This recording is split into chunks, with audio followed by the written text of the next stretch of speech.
All right, let's dive right into this explainer of a truly monumental South African legal battle.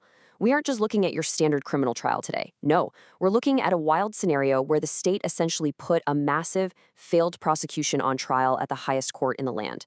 We're talking about the constitutional court case of the state versus Dr. Wouter Basson. Take a look at this number, 20,000. That's the sheer volume of pages making up this trial record. It's basically a mountain of paperwork resulting from a grueling 31-month marathon trial. We're talking 67 separate counts here: fraud, drug offenses, and murder. And it all ties directly back to Project Coast, which was apartheid South Africa's top secret chemical and biological warfare program. And the guy at the head of it, Dr. Basson, a cardiologist. Now, after this absolute beast of a trial ended in an acquittal back in 2002, the state didn't just pack up and go home. They appealed. So, to unpack this incredibly dense constitutional court judgment, we're going to examine the state's three core grievances. Was the judge biased? Why was the bail record excluded? And what happened with the quashed conspiracy charges? Let's get into it. Section 1. Was the judge biased? Examining the state's claim against Judge Hartzenberg. The very first pillar of the state's appeal was this explosive claim of judicial bias. But how does the law actually define that? Well, they use a standard called the reasonable apprehension of bias. Basically, this asks whether a reasonable, objective, and informed person would fear that the judge isn't bringing an impartial mind to the case. And let me tell you, the law sets a very high threshold here. It fundamentally presumes that judges, by virtue of their training and the oath they take, are totally impartial unless you can provide rock-solid, concrete evidence to prove otherwise. To try and dislodge that presumption of impartiality, the state brought out a veritable laundry list of grievances. I mean, they pointed out instances where the judge used sarcasm, like telling the state's counsel they were confused, or joking around in chambers about a failed asset forfeiture application. They also claimed he made contentious interjections while Dr. Basson was being cross-examined, and that he allegedly prejudged vital evidence about secret front companies. Specifically, they argued he had already made up his mind about whether a corporate entity called the WPW Group was illegitimately enriching Basson or legitimately funding Project Coast. And this quote right here, it brilliantly illustrates the friction in that courtroom. "I sit here and I am bored to death." The judge actually said this on the official record. But when the Constitutional Court reviewed it, they really zeroed in on the context. You see, this remark bubbled up from the judge's intense frustration with the state, who were insisting that a witness read totally undisputed documents out loud into the record, literally line by line. The court basically said, look, that's judicial impatience, not legal prejudice. This brings us to a really fascinating clash of perspectives. On one hand, the state argued that because the judge formed views prematurely, it proved inherent hostility. But the Constitutional Court looked at it differently, reminding us of the actual reality of litigation. Judges aren't just silent umpires sitting on the sidelines, testing preliminary theories, asking pointed questions, and even showing some human impatience in a grueling 31-month trial with over 140 witnesses. That doesn't automatically equate to legal bias. If we look under the hood at the mechanics of these trial rulings, we start to see a much broader picture. Now, yes, the judge absolutely made errors. For instance, he completely misunderstood how attorney-client privilege works in one of his rulings.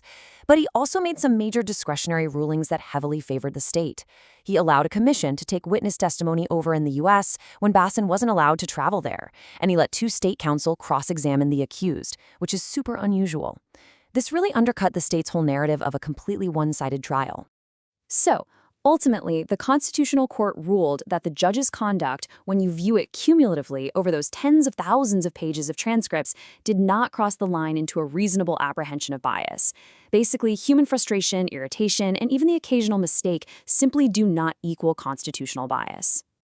Moving right along to Section 2, the excluded bail record, balancing evidence and fairness.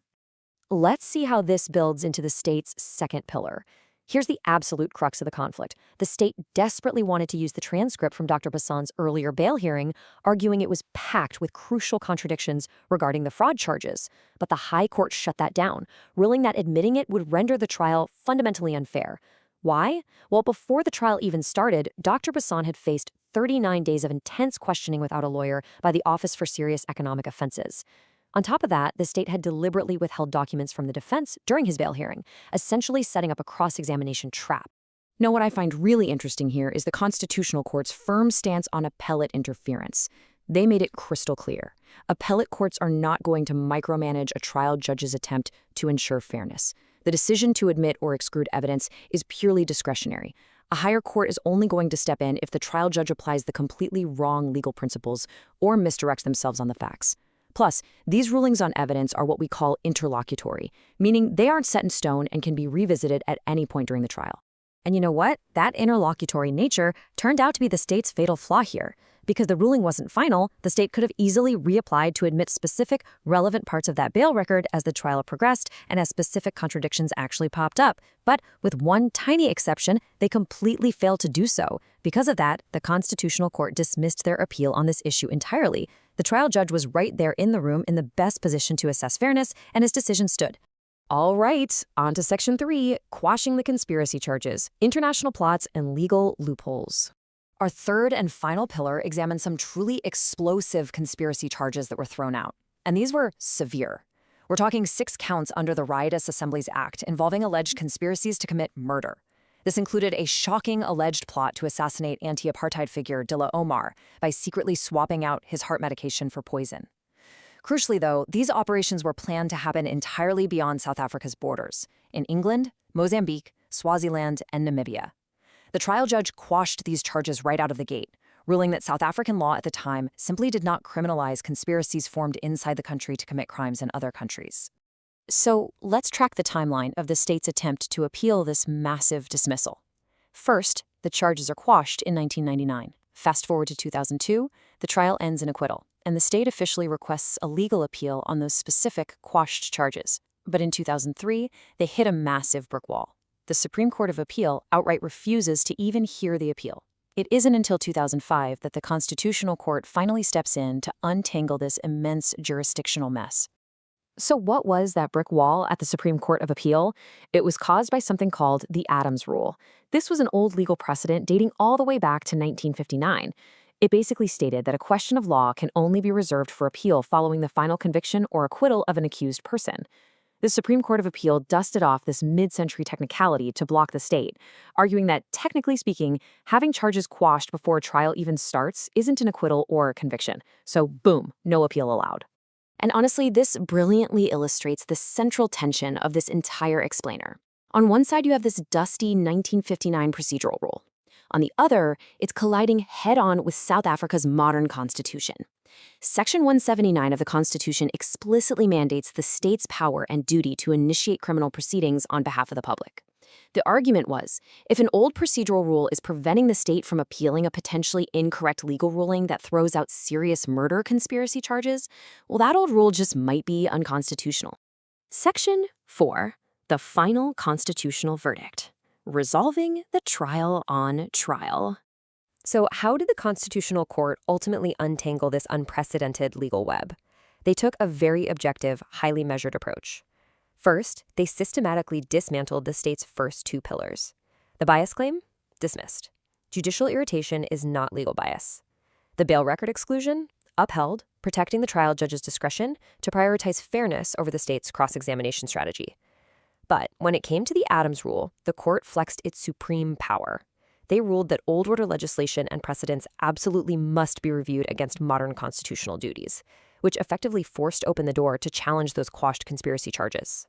This monumental case leaves us with a pretty profound thought to ponder as we wrap up.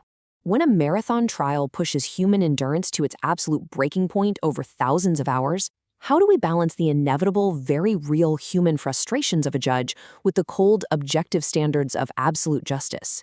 It really makes you wonder just how much human friction our legal systems are designed to absorb before the actual mechanics of justice begin to break down entirely. Definitely something to chew on the next time you see a headline about a massive years-long trial. Thanks for joining me on this explainer, and I'll catch you next time.